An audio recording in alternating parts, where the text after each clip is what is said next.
Pedro Sánchez Espainiako gobernuko presidenteak gaur iragarri duenez 2023an lanbide arteko gutxieneko soldata hilean 1.080 euro gordinera igoko da 14 ordainsaritan. Yolanda Díaz Espainiako gobernuko bigarren presidente orde eta lan ministroa UGTko idazkari nagusi Pepe Albarezekin eta Komisiones Obreraseko idazkari nagusi Unai Sordorekin bildu da senatuan. Bilera horretara joateari uko egin dio CEOek. Sindikatuek 1.100 euroraino igoera eskatzen zuten. Díazek berriz adituen batzordearen txosteneko banda altuaren alde egin zuen. 2023rako 4,6 eta 8,2 arteko igoera planteatu baitzuen.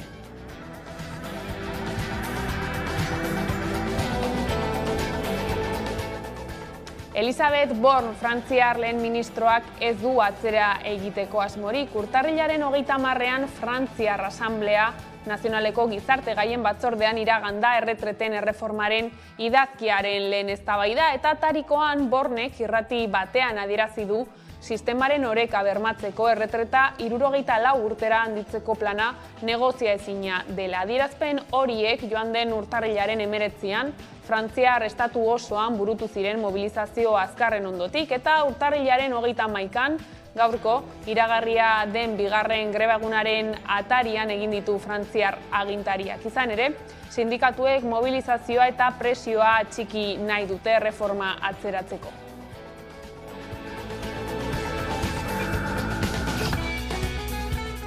Gabon, Euskal Herri osoari eragiten dioten pentsioen erreformak abian daude. Parisko gobernuak proposatutako erreformaren kontra greba eguna izan dute gaurkoa. Hegoaldean berriz, pentsio erreformaren bigarren zatia adosteke dute oraindik eta testuinguru horretan labek agerraldia egin du ipar zein hego Euskal Herrian etortzear dauden pentsioen erreformen inguruko bere irakurketaren berri emateko.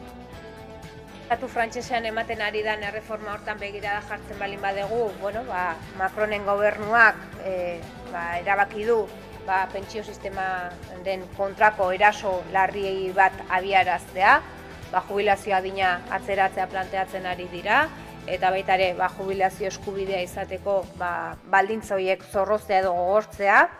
Eta horrek ekarri duena da, gaitzespen sozial handi bat, sindikatuen aldetik, baita maila sozialean ere, hainbat greba eta mobilizazio burutzen ari dira.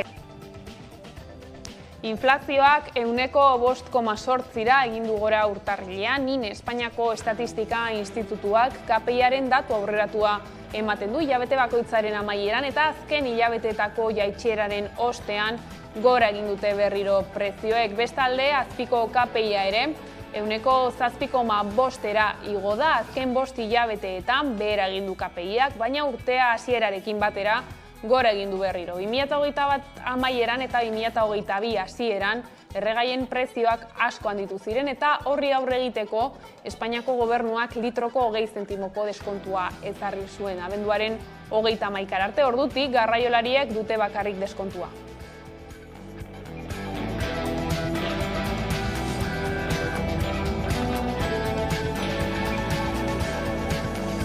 Nafarroako sindikatu medikoak atzera bota du osasun departamentuak atzo egin zion eskaintza eta koska bat gorago jarri du eskakizunen langa. Esklusibotasun erabatekoa nahi du sendagileentzat, ez inkonpatibilitatea gobernuak proposatu zion bezala. Sare publikoaren soldata osagarria kobratu eta aldi berean sare pribatuan jardun ahal izateko. Horrez gain, soldata igoera are handiagoa exigitu dute, hilean 500 eurokoa aurten eta 2024 urtean beste 500 euro igotzeko konpromiso parlamentarioa. Eskaera horiei men egin ezean, bihartik aurrerako greba mugagabe deialdiari eutsiko diote.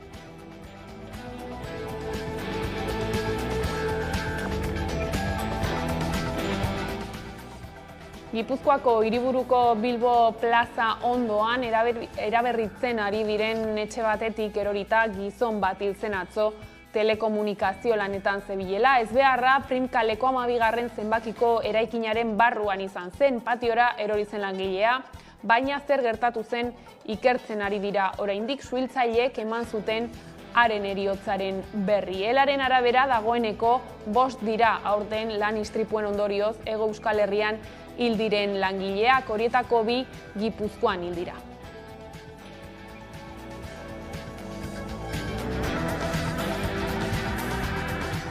Eta Arabako Mahastiak zigilu berriak kontseilua osatu du eta estatutuak sinatu ditu. Eusko Jaurlaritzak behin-behineko baimena eman zion Arabako Mahastiak zigiluari eta hori egia bihurtzeko Abra elkarteak kontseilua osatu behar zuen eta estatutuak sinatu. Urtarrilaren 21 izan zen bilera eta Emilio Agillo Solar de Ayala upategien jabea kontseiluaren lehendakari izendatu dute. El objetivo nuestro es conseguir que la cosecha 2023 entre la uva como viñedos de Álava y obtengamos el primer vino viñedos de Álava.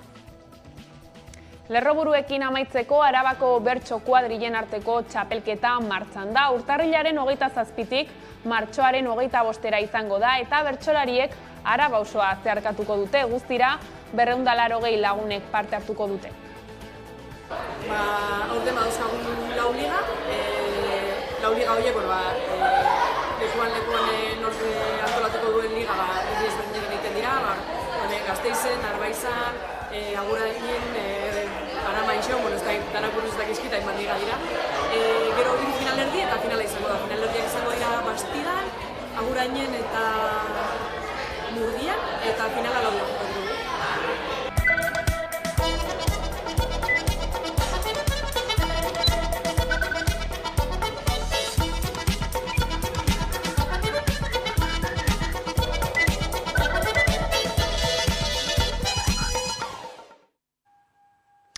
Protesta egun handia izan dute Ipar Euskal Herrian, pentsio reformaren kontra. Astelehenean Frantziako asambleara heldu zen egitasmoa eta Elisabeth Borne lehen ministroak esan du erretiroa hartzeko gutxieneko adina 74 urtera igotzeko plana negoziaezina dela. Baionan 13.000–15.000 lagun inguru bildu dira antolatzaileen arabera. Protesta egun handia dute Ipar Euskal Herrian pentsio reformaren kontra astelehenean Frantziako asambleara heldu zen egitasmoa.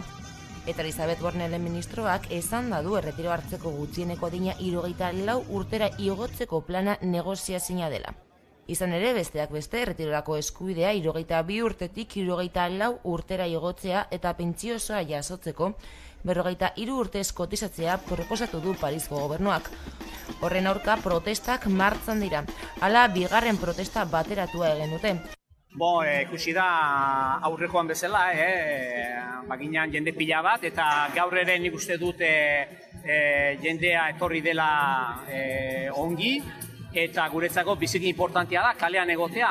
Horrez gain, Frantziako estatuan 200 manifestazio daude deituta. Sindikatuek hori bai argi dute mobilizatzen jarraituko dutela. Batera edo bestera, zerbait gehiago ere egin beharko dela, baldin eta nahi baldin badugu gure aldarriak eta gure deialdiak eta gure aldarrikapenak eta entzunaraztea.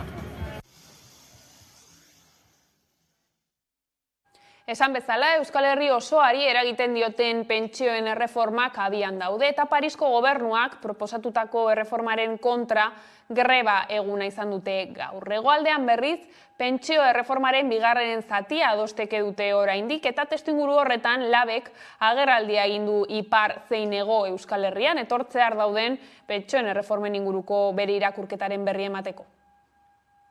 Euskal Herri osoari eragiten dioten pentsioen erreformak abian daude. Parisko gobernuak proposatutako erreformaren kontra mobilizazioak egiten ari dira. Hegoaldean berriz, pentsio erreformaren bigarren zatia adosteke dute oraindik. Eta testuinguru horretan, labek Ipar zein Hego Euskal Herrian etortzean dauden pentsio erreformen inguruko irakurketa egin du. Hala, sindikatuak ziurtatu du, posible dela pentsio sistema publikoa bermatzea murrizketarik gabe. Badirudi, pentsio sistemaren jasangarritasuna, bai ala bai, murrizketetatik pasatu behar dela, eta guk hori ukatzen dugun kontua da. Baina horretarako soldatako betzea eta kotizazio mugak kentzea proposatu du. Horrela, lanean ari diren langileek diru gehiago jartzen dute kotizazioen bidez eta gainera, etorkizunean pentsio hobeak izango dituzte. Bada, Macronen gobernuak iragarritako erreforma sistema publikoaren aurkako eraso zuzena dela deritzo labek. Erabaki du pentsio sistemaren kontrako eraso larri bat abiaraztea, jubilazio adina atzeratzea planteatzen ari dira, eta baita ere jubilazio eskubidea izateko baldintza horiek zorroztea edo gogortzea. Hegoaldean berriz, azken 5 erreformen bidez, erretiro prestazioa jasotzeko baldintzak gogortu direla salatu du. Eta gogoratu du gainera, egun ez dela 1.260 euroko gutxieneko pentsioa bermatzen. Pentsionisten 34,5%ak 1.000 eurotik berako pentsioa kobratzen du, eta emakumeetan begirada jartzen baldin badegu, egoera are eta larriagoa da, emakumeen kasuan 76,7 delarik 1.000 euro baino gutxiagoko pentsioa kobratzen ari danak. Egoera horrela beharrezkotzat jo du gizarte segurantzaren euskal legea eta horretarako sindikatuak mobilizatzen jarraituko du. Hori dela eta otsailaren 8an protesta egingo du Labek Gipuzkoa eta Lapurdi arteko mugan. Hemen lan egin, hemen kotizatu, hemen erabaki pentsioen erreformei ez lopean. Eta Araban Mercedesera itzuli da baja baten ondorioz kaleratu zuten langilea. 2017an Mercedeseko langileak baja hartu zuen bere bikotekidearen heriotzaren ostean depresioagatik tratamendua jasotzeko eta garai hartan Emilio Titos zen enpresaren zuzendaria, bueltatzean kaleratu zuten. Zuzendariak argudiatu zion bere lanpostua desagertu zela eta ez zegoela lanposturik berarentzat. Orain, Krotmaier zuzendari berriak onartu du langilea eta enpresara bueltatu da. Ane Mercedes enpresaren langilea zen eta duela 6 urte bere bikotekidearen heriotzaren ondorioz baja hartu zuen, depresioagatik tratamendua jasotzeko. 2017an Emilio Titos zen enpresaren zuzendaria, eta langileak bueltatu nahi zuenean zuzendariak argudiatu zion bere lanpostua desagertu zela eta ez zegoela lanposturik berarentzat.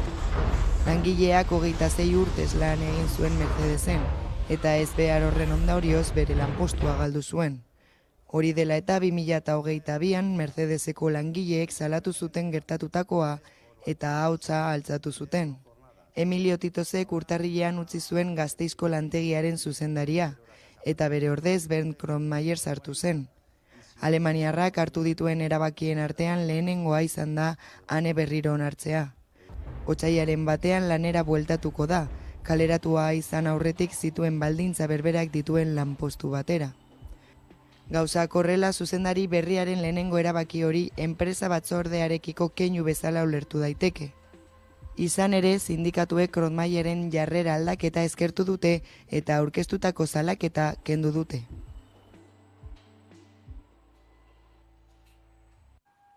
Eta munduan Kataluniako buruzagi independentista erbesteratuek bide berriak erabili beharko dituzte Espainiaratuak ez izateko. Europako Batasuneko Justizia Auzitegiak gaur goizean eman duen epaiak esartzen duenez, ezin izango dira babestu Belgikako justiziak orain arte eman dituen argudioetan. Sententziak irizpide argiagoak ezarri ditu, euroagindu bat atzera noiz bota daitekeen zehazteko eta beraz, defentsarako zer esparru duten jakinarazi die erbesteratuei.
Gurera bueltan, Mertxe Aizpuruak EH Bilduren Espainiako Kongresuko bozeramaileak naiz irratiari emandako elkarrizketa batean finkatu du EH Bilduren Espainiako Kongresuko bozeramaileak zer jarrera duen bere taldeak mozal legearen erreformari dagokionez. Mozal legea indargabetzeko proposatu dituzten 3 zutabeak onartzen ez badira, ez dutela babestuko erreforma entzun. Erreforma honi planteatzen den modura baietz esatea atzera pausoak egitea da. Eta atzera pauso horrei buelta ematea oso zaila izango da. Beraz, gu ez gara mugituko, batez ere, hasieratik esan genuelako 3 zutabe horiek beharrezkoak zirela. Soilik bai da baietz lege aldatzea proposatuko du PSOEk Espainiako Kongresuan. Espainiako gobernuak asteburuan iragarri du legea aldatu egingo duela, baina berdintasun ministerioak ez du hor ikusten konponbidea. Erreforma penal batek ez ditu geldiaraziko kondena berrazterketak, zuzenbide iragankorra oker aplikatzearen ondorio baitira.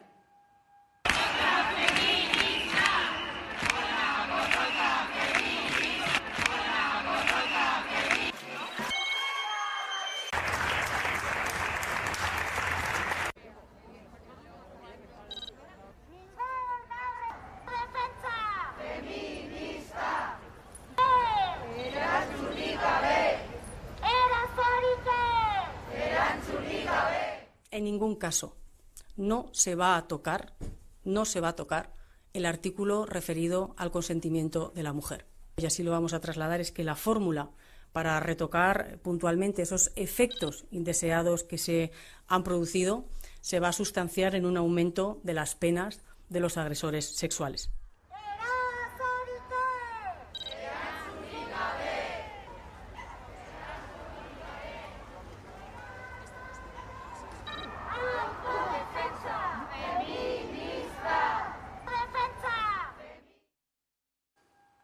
Navarra Sumak eta PSN astelehen honetan baieztatu dute atzera botako dutela Maineruko herria, Nafarroako eremu mistoan sartzeko euskararen foru legea aldatzeko proposamena. Geroa bai, EH Bilduk, Ahal Duguk eta Izquierda Ezkerrak proposatu bezala, Maineruko udalak ere hala onartu ostean.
Atzo Nafarroako gobernuak bide beretik doan erabaki bat hartu zuen. Irailetik aurrera Nafarroako gobernuak ez ditu diru publikoarekin finantzatuko batxilergoko ikasleak sexuaren arabera bereizten dituzten ikastetxe pribatuak. Orain arte ezin zitzaien ikastetxe horiei diru laguntza kendu. Espainiako Auzitegi Konstituzionalaren sententzia bat tartean zegoelako, baina bildarratzek azaldu du hori bertan behera utzi duela LOMLOE Espainiako hezkuntza legeak, bai eta itun berriekin Jaurlaritzak onartutako aginduak ere.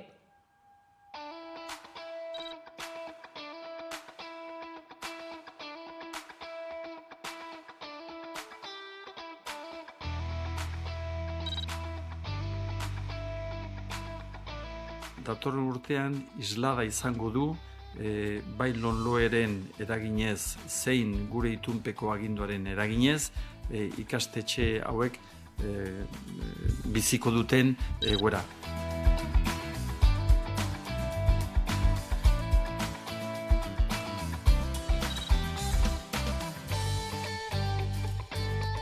Gertatzen dana ez detela esan zein mailatan edo zein ez mailatan.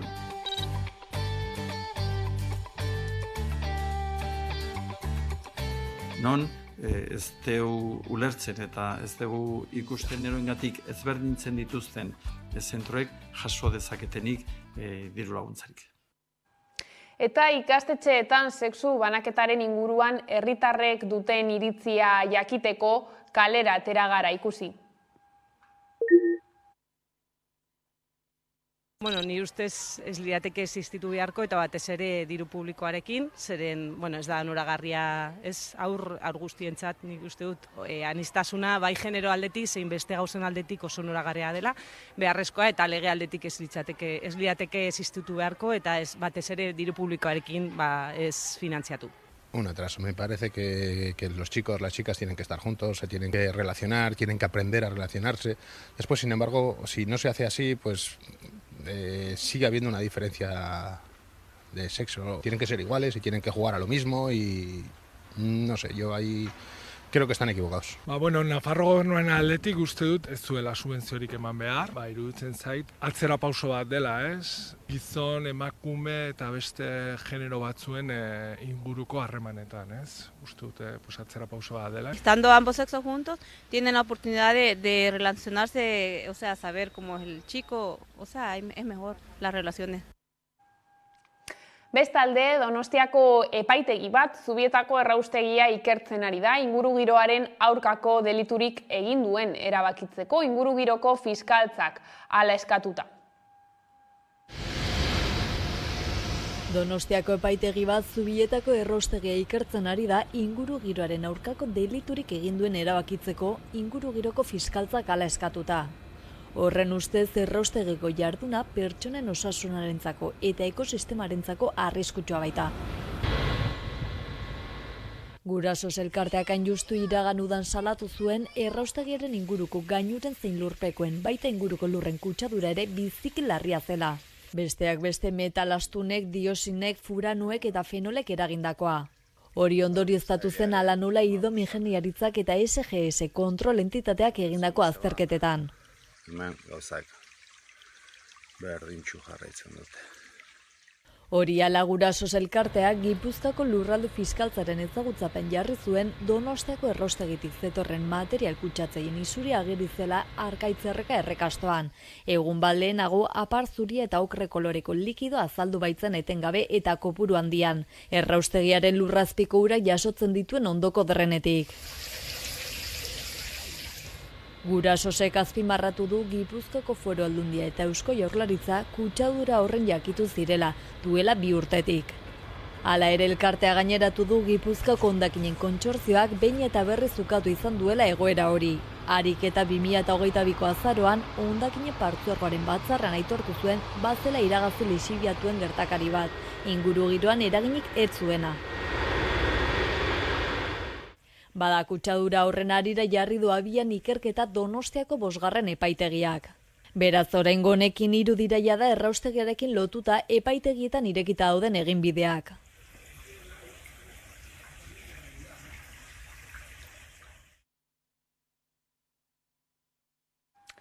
Zaldibar Argitu plataformak ekitaldi bat antolatu du otsailaren 5ean Eitzagan. Otsailaren 6ean 3 urte beteko dira Zaldibarko zabortegia amildu zenetik eta urteurrenaren bezperan ekitaldi antolatu du.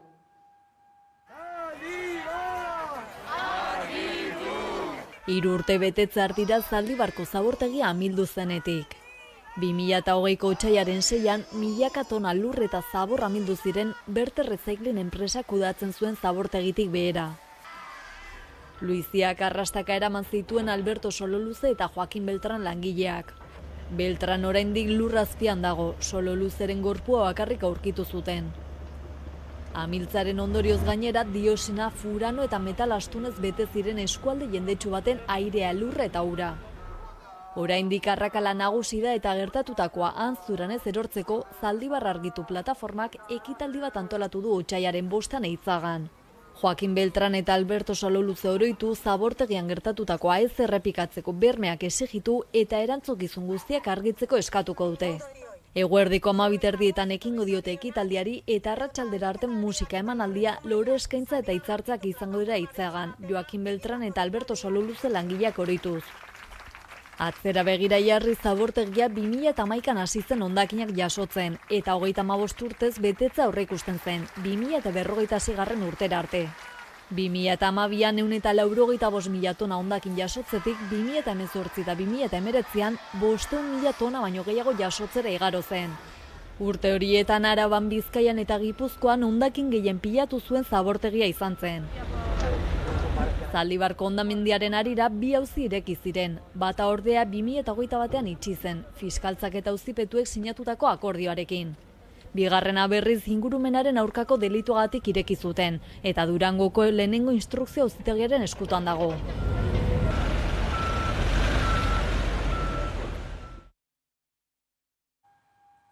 Arabako Mahastiak zigilu berriak kontseilua osatu du eta estatutuak sinatu ditu. Eusko Jaurlaritzak behin-behineko baimena eman zion Arabako Mahastiak zigiluari eta hori egia bihurtzeko Abra elkarteak kontseilua osatu behar zuen eta estatutuak sinatu. Urtarrilaren 21ean izan zen bilera eta Emilio Agillo Solarde Aiala upategiaren jabea kontseiluaren lehendakaria izendatu dute. Urtarrilaren 21ean Arabako Mahastiak zigilu berriak kontseilua osatu zuen. Espero zen baino askoz beranduago izan da. Izan ere, urriaren amaierarako aurreikusita zegoen Eusko Jaurlaritza, Arabako Foru Aldundia eta Abra elkartea bilera batean biltzea, kontseilua osatzeko eta estatutuak sinatzeko. Aurrera pauso hori beharrezkoa zen aurtengo uzta Arabako Mahastiak zigilu berriarekin merkaturatzeko. 2022ko urrian Eusko Jaurlaritzak onartu zuen behin-behineko baimena. Horrekin, zigilu berriaren alde dauden upategiek euren ardoa Arabako Mahastiak izendapenarekin merkaturatu dezakete, baina soilik estatuan. Merkaturatzeko mugak ez izateko Europatik behin betiko baimena ailegatu behar da. Hala ere, Abrak maiatzean egin zuen eskaera, eta oraindik ez du erantzunik jaso. Gauza korrela Arabako Mahastiak zigilu berria kontseilua osatu du eta Emilio Agillo Solarde Aiala upategiaren gerentea kontseiluaren lehendakaria izendatu dute. El objetivo nuestro es conseguir que la cosecha 2023 entre la uva como viñedos de Álava y obtengamos el primer vino viñedos de Álava. Orain zigilu berrian izena emateko epea zabalduko dute, nahi duten upategiek izendapen berrian sartzeko. Eta ezustekorik ez badago aurtengo uzta izango da Arabako Mahastiak zigiluarekin merkaturatuko den lehenengoa.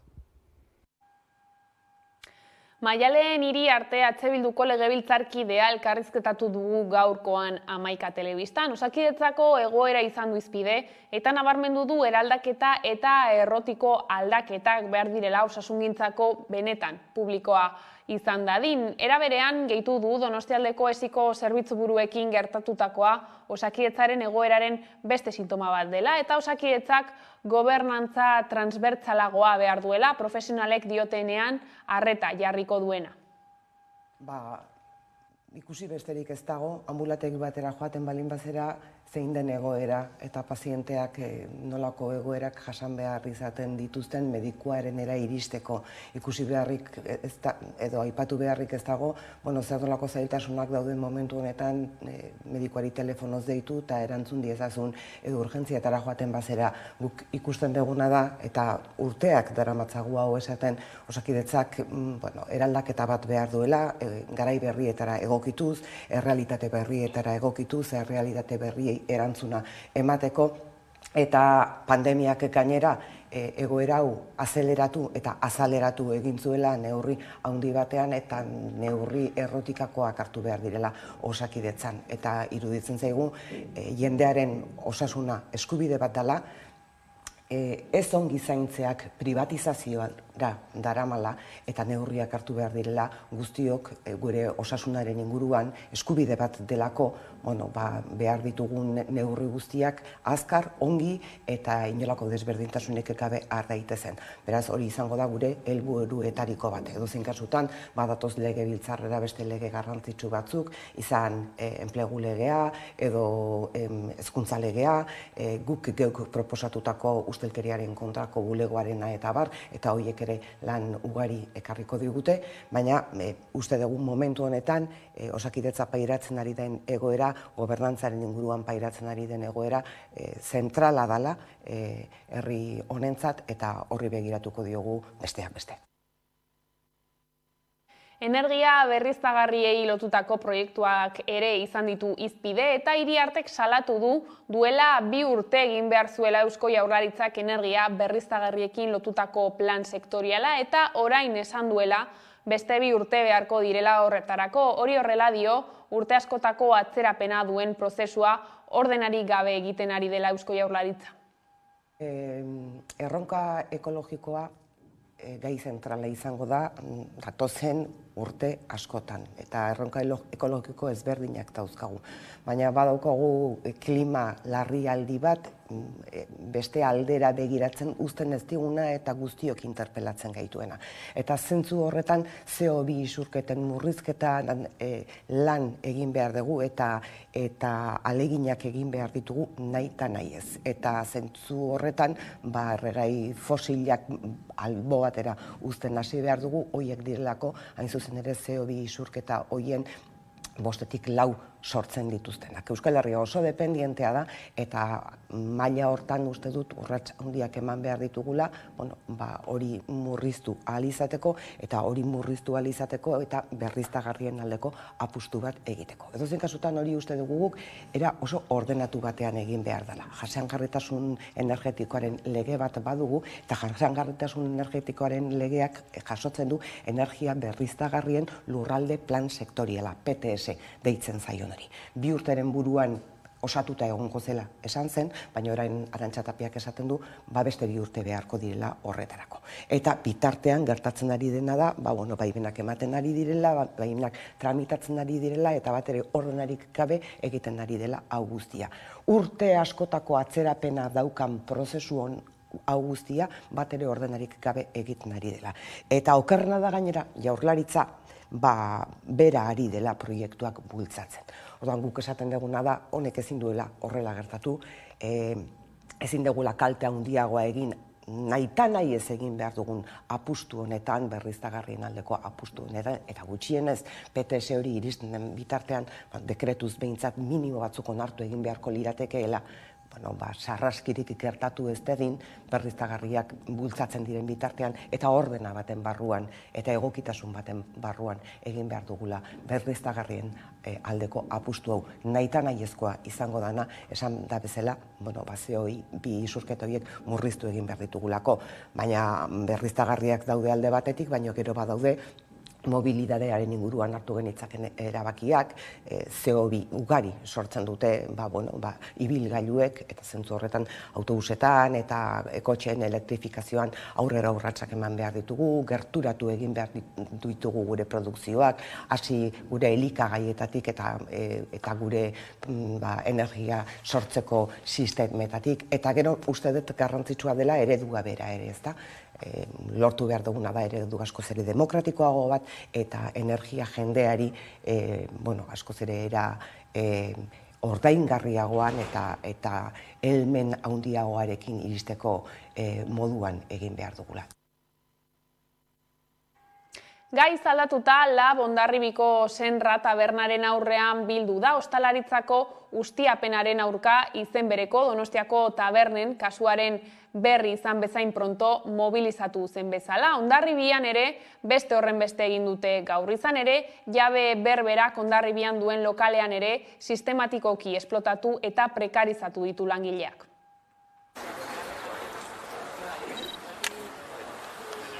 Horreko astean Labek ere egin zuen beste mobilizazio bat Donostiako Serna tabernaren parean. Jakin dugu langileen partetik nola hemen bizi duten ere bai prekarizazio egoera larri bat, batez ere daudela pertsona migranteak eta egoera administrazio berezi batean daude langileak daudela hemen, edo egon direla hemen prekarizazio egoera larri bat sufritzen. Ikusten dugu hemen ez dela kasu isolatu bat, dela tabernaben jabeek eramaten duten praktika bat gisa hontako langileekiko. Uste dugu onartezina dela langileak modu hontara tratatzea, jakin berri dugu langileen partetik 1.000 euroko soldaten truke, 13, 14 eta 15 orduko jardunaldiak egiten zituztela lanean. atxedenik gabe, eta horrela hilabete. Bauko gomen egoera larri bat, sistematikoa dela eta guretako onartezina dela. Gure partetik ez dugu onartuko inongo tabernetan horrelako trataiarik izatea langileek. Gai aldatuta hegazti gripe agerraldi bat antzeman da Orion hilik aurkitu dituzten 3 kaiotan. Orioko agerraldi berri hori 2022an Araban, Bizkaian eta Gipuzkoan deklaratutako beste 22 agerraldiei gehitu behar zaie eta horiek guztiak baso hegaztietan gertatu dira. Hegazti gripe atzeman da beste behin Euskal Herrian. Oraingoan Gipuzkoako Foru Aldundiak H5N1 patogenotasun handiko hegazti gripeko agerraldi berri bat jakinarazi du. Horiei baitik hurbil aurkitu zituzten 3 kaioetan, Orio udalerrian. Agerraldi berri hori 2022an Araban, Bizkaian eta Gipuzkoan deklaratutako beste 22 agerraldi gehitu behar zaie, eta horiek guztiak baso hegaztietan gertatu dira. Euskal Autonomia Erkidegoko 3 lurraldei eragiten diete eta zehazki honako hegazti espezie hauei, zangei, putrei, zikoinei eta antzarrei.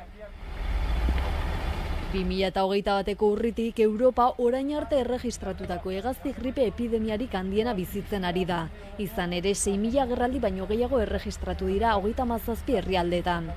Duela gutxi Osasun Segurtasuneko Europako agintaritzak eta gaixotasun prebentziorako eta kontrolerako zentroak batera egindako txosten bateko hartarazi zuen etxaldetako hegaztietan kasuak igo direla, uretako hegaztien bidez birusa hedatu egin delako. Hegazti gripeak espezie guztiei eragin diezaieke eta galera ekonomiko larriak eragin ditzake hegazti sektorean. Hortaz Jaurlaritzak adierazi du basoko hegaztietan birusak duen ageriko presentzia aintzat hartuta une honetako lehentasuna dela etxaldetako hegaztiak gaixotasunaren kutsaduratik babestea.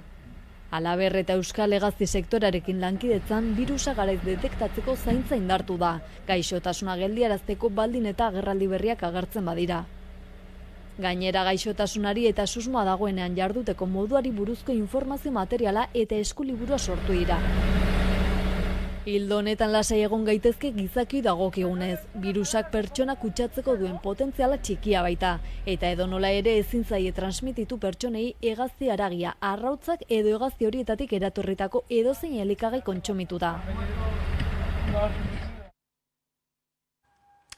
Aita Mari erreskate ontziak itsasoratzeko baimena jaso du eta bere 9. misioa abiatzea da. Castelloneko kapitaintza ikuskarien baimena jaso du eta Espainiako gobernuaren azken ziurtagiriaren zain dago, tripulazioa azken prestaketak egiten ari da.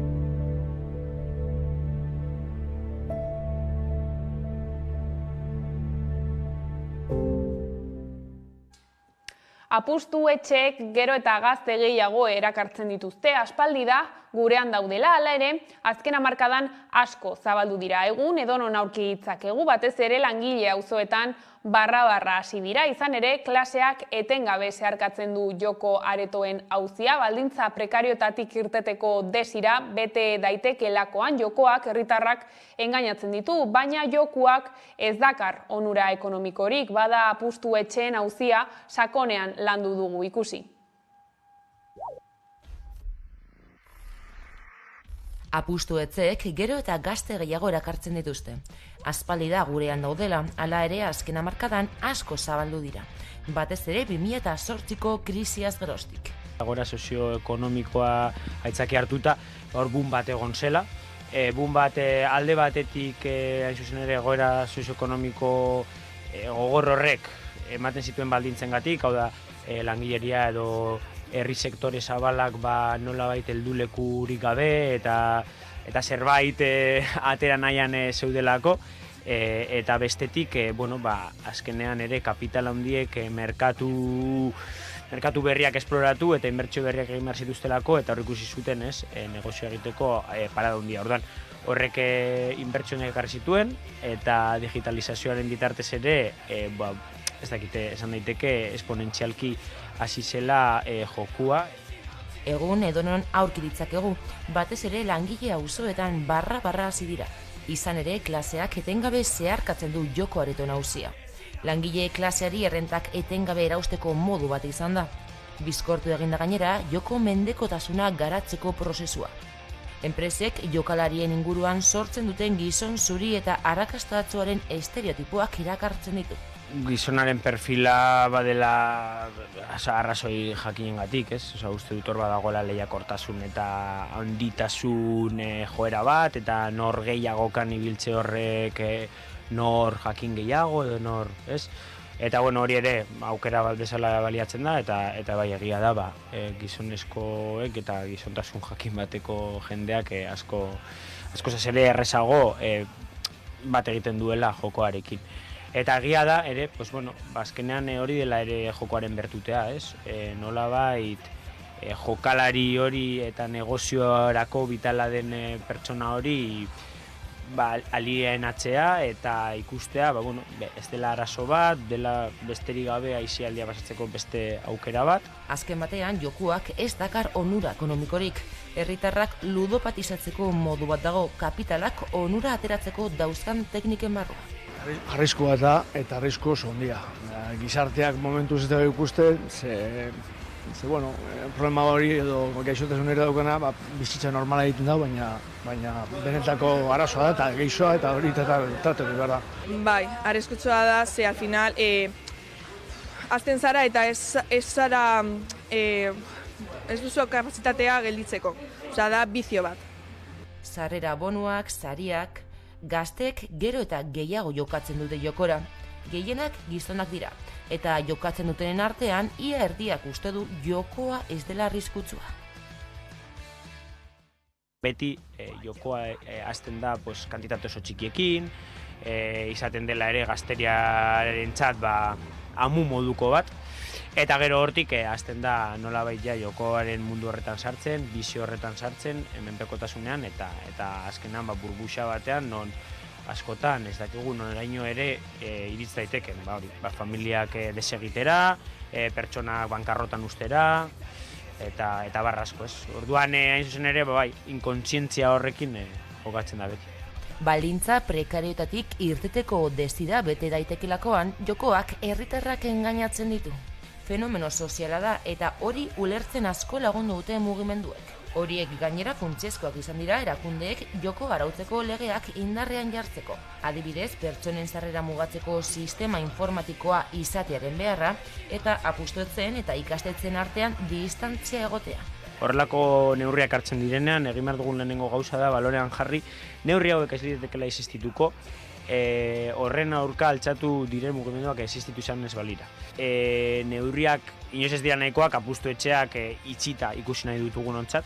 Neurri horietatik aratago nire kezkara egiten didana askotan neurri horikiko dagoen betearazpen maila eskasa.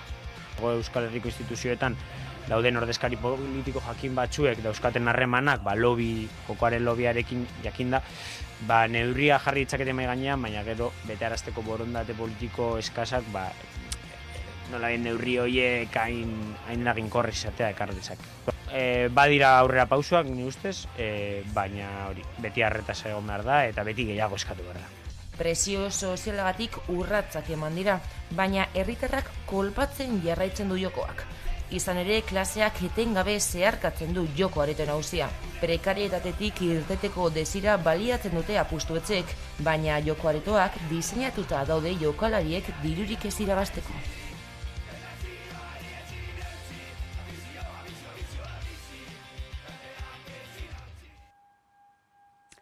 Gai aldatuta, Ituren eta Zubietako inauteriak oro har urtarrileko azken igandearen ondoren, astelehen eta asteartean ospatzen dira. Astelehen goizean Zubietako joaldunak Iturenera joaten dira eta han Aurtitz auzoko joaldunak eta Iturengoak elkartzen dira. Hurrengo egunean ekitaldia errepikatzen da, baina alderantziz. Iturengo joaldunak dira Zubietarrak bisitatzen dituztenak. Ikus dezagun minutu batean.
Eta Arabako bertso kuadrilen arteko txapelketa martxan da. Urtarrilaren 27tik martxoaren 25era izango da eta bertsolariek Araba osoa zeharkatuko dute.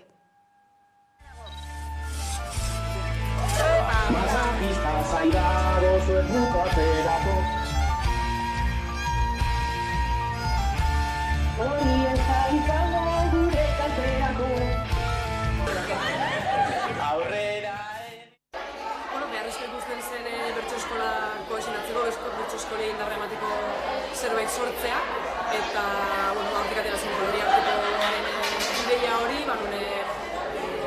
horren jaioak ez diren bertsolariak, horren arituak ez diren bertsolariak, gaizartzaileak, epaileak animatzen ditugun, bertsozaleak ere bai, animatzen ditugun talde batean parte hartzea, eta taldea bera da saio bat antolatzen duena, eta horrek indartu egite ditu parte hartzaileak, eta asmoa da horrekin bertsoskolik ere indarra dezaten ez, eta funtzionatu duenez, urte zute jugara egiten, ematen dizio, eta pandemia tarteko apuntxo bat jeitxiera eukizuen, baina beharrezkoa da, eta bi urte hemen egiten jarritzen dugu, funtzionatzen duelako, indarra ematen duelako elkarteari eta ez joan atzera, guapoa dugula gaurko egoera, venga segi guztiok atzetik aurre, eroiko.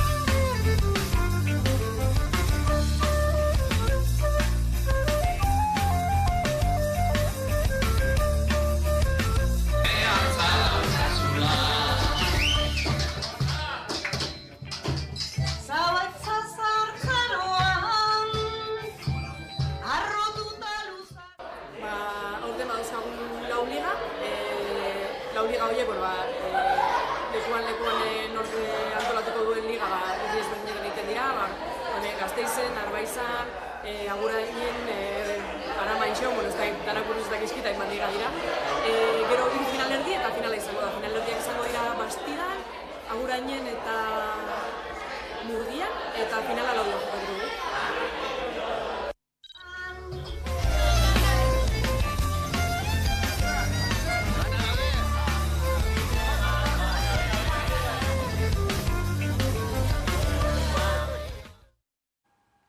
Anonim Popular bertso idatziak, musika eta ikusentzunezkoak biltzen dituen proiektua da. Igor Elortzak jartzen ditu hitzak eta Rafa Ruedak musika ikuskizuna Oier Zunigarekin diseinatu dute. Hainbat emanaldi dituzte lotuta, estreinua Azpeitian egin ondoren ikusi.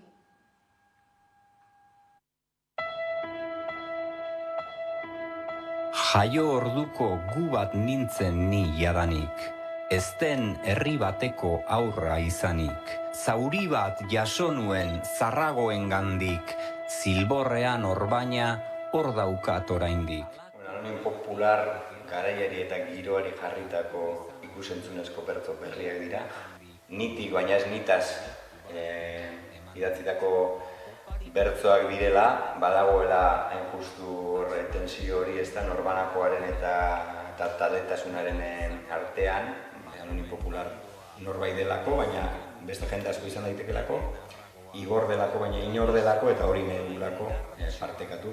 Bederatzi pieza dira, hori, nahiko giro ezberdinetakoak. Gure asmoa da nolabiteko bidai bat proposatzea publikoari, non ez den bakarrik bederatzi kantuen segida bat emanen, baizik eta tartean pieza bakoitzak eta bertsoaldi bakoitzak edo bertso sorta bakoitzak eskatzen duen giroa edo nahia edo ideia transmititzen saiatu.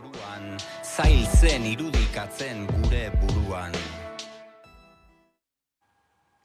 Ekitaldi bat egin du Bizipoza elkarteak Hernanin, elkartea osatzen duten 11 elkarteren kantu eta bideoklipak aurkezteko. Bizipoza elkartearen barruan 36 elkarte daude gaur egun, hainbat eskubide bete gabe eta behar bereziak dituzten haur eta familiek osatutakoak dira guztiak, eta tankera honetako 2 ekoizpen aurkeztuak dituzte aurretik. Mundu berri bat guztiontzat proiektuaren 3. alea da, hau ikus dezagun.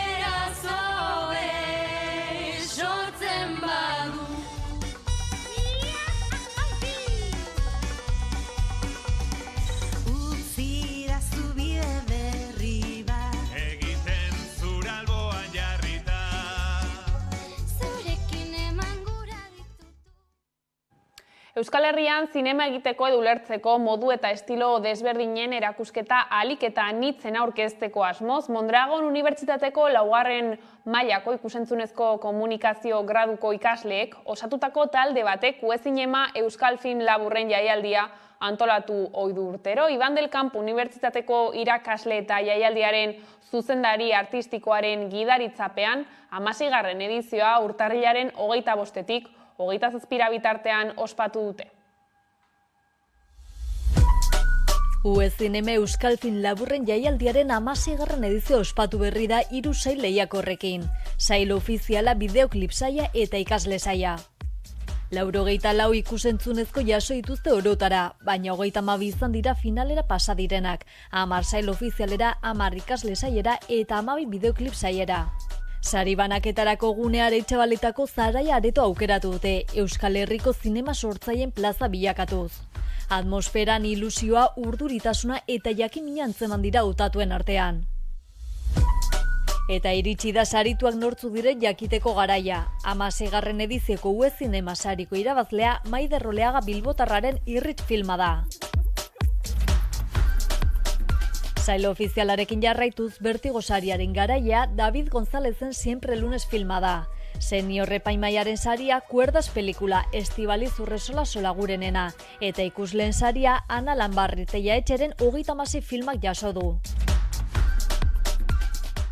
Bideoklip sailean berriz, bideoklip honenaren saria Nitia Lopezen Koyote eta Txiko Tornado Bizdun Kondor eta Ñora Alakran lanak jaso du. Euskarazko bideoklip honenean Nor naiz ni zein zarazu Flavio Banterlaren bideoklipa izan da garaie, eta sail honetako ikusleen saria Iñaki Tena eta Claudia Molinaren Koko Oljik irabazi du. Azkenik ikasle lan honenaren saria Gerardo Tomeren Estampadok jaso du. Munsaria berriz Javier Elizalderen Mitxoletak, Mundukide saria Beñat Goia eta Iraia Irazustaren Arlanak eta ikasle saieko ikusleen sarian Marina Pero Sanzen Muskil izan da garaie.